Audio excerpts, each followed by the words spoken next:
Hi friends, welcome to veni'skitchen. நம்ம இன்றைக்கி என்ன பார்க்க போகிறோன்னா கேரட் பொரியல் எப்படி பண்ணலான்னு பார்க்கலாம். ஃபஸ்ட்டு கேரட் பொரியல் பண்ணுறதுக்கான ஒரு பாத்திரத்தை அடுப்பில் வச்சுட்டு பாத்திரம் சூடானதும் ஒரு 4 ஸ்பூன் எண்ணெய் ஊற்றிக்கலாம்.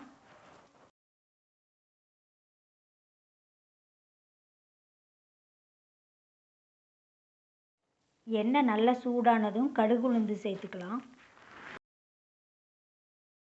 கடுகு நல்லா பொரிஞ்சதும் நம்ம கருவேப்பிலை சேர்த்துக்கலாம். நான் ஃபாரினில் இருக்கிறதால எனக்கு ஃப்ரெஷ்ஷான கருவேப்பிலை கிடைக்காது, அதனால நான் வீட்டிலேருந்து கொண்டு வந்த கருவேப்பிலையே சேர்த்துக்கிறேன். அப்புறம் ஒரு 2 பெரிய வெங்காயம் சின்ன சின்னதாக கட் பண்ணி வச்சுருக்கிறேன், அதையும் சேர்த்து நல்லா வதக்கிக்கலாம். வெங்காயம் நல்லா வதங்கினதும் ஒரு 3 பச்சை மிளகா சின்ன சின்னதாக கட் பண்ணி வச்சுருக்கேன், அதையும் நம்ம சேர்த்துக்கலாம்.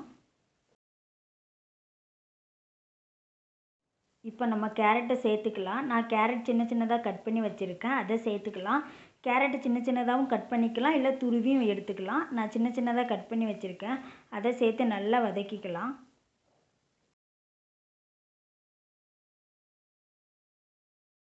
இப்போ தேவையான அளவு உப்பு கொஞ்சம் சேர்த்துப்போம். உப்பு கொஞ்சம் சேர்த்தோன்னா கேரட் கொஞ்சம் சீக்கிரம் வதங்கும், அதனால் நான் உப்பு சேர்த்துக்கிறேன்.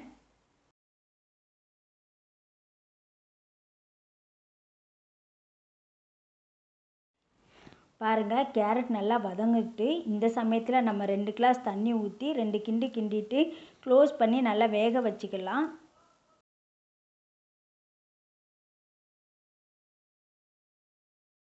தண்ணி நல்லா வத்துற வரைக்கும் நம்ம க்ளோஸ் பண்ணி வேக வைக்கலாம்.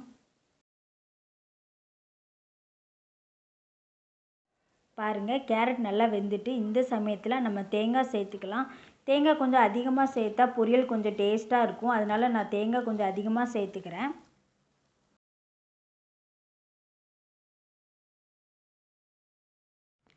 தேங்காய் சேர்த்தது ஒரு 2 நிமிஷம் அடுப்பில் அப்படியே விட்டுருங்க.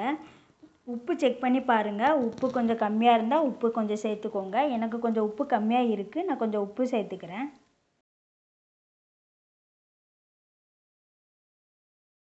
அவ்வளோதாங்க, கேரட் பொரியல் ரெடி ஆகிட்டு. நீங்களும் இதே மாதிரி உங்கள் வீட்டில் செஞ்சு பாருங்கள், நல்லா டேஸ்ட்டாக இருக்கும்.